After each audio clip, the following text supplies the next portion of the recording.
welcome back to Exit Ticket. We're now in module 6. All right, so in the last module, we got an understanding of the why, the what, how, who, when of a deal. Now, what are we going to be covering in this module? Yeah, this is where the real fun starts. In this module, we're going to show you literally the tools that we use every day at Northbound to help sellers analyze and negotiate a premium valuation for their businesses. And I'm not kidding when I say that these tools have literally been built over the last 6 years that we've been doing transactions in this marketplace. 6 years of building tools? Are you guys Helium 10 or what's going on here? Well, just as how you need tools like Helium 10 to operate your business, you also need a set of tools to make sure that you're getting the premium valuation for your company. Our e-commerce valuation system is specific to helping sellers understand that as deals change, we need to update the tools to represent the deals of today, much different than the deals of yesterday.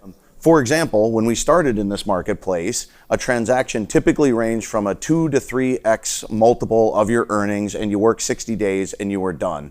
Today, transactions are far more complex, and there's actually up to 11 different ways that you can get paid. At the core of the valuation modeling system that we'll be working in together in this module is the ability to link 3 things together: your financial performance across multiple scenarios, the compensation that you're going to receive for those different scenarios, and then finally the type of buyer that is the best buyer for your business. All right, got it. So where does module 6 fit into this exit journey? Yep, absolutely.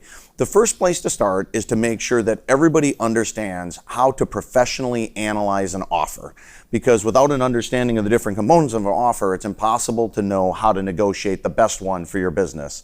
This module walks through the X, Y, and Z axis of a deal that I like to call lanes, lifts, and levers. Triple L.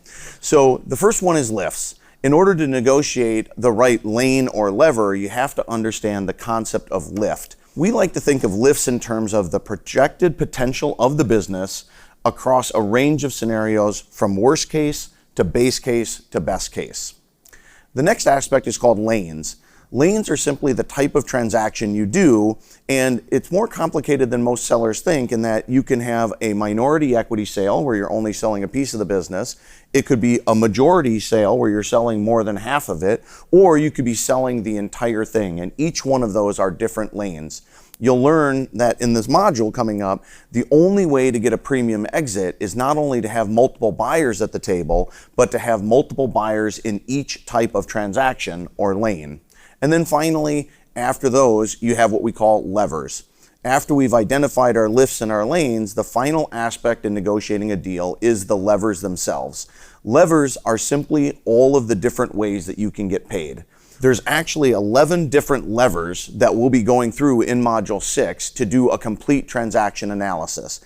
And the key point to understand is that if cash at closing is only one of the 11 levers, then we need to be able to negotiate all of the levers possible with a buyer in order to get the maximum potential value for your business. Wow, this is going to be a lot of great information on analyzing an offer.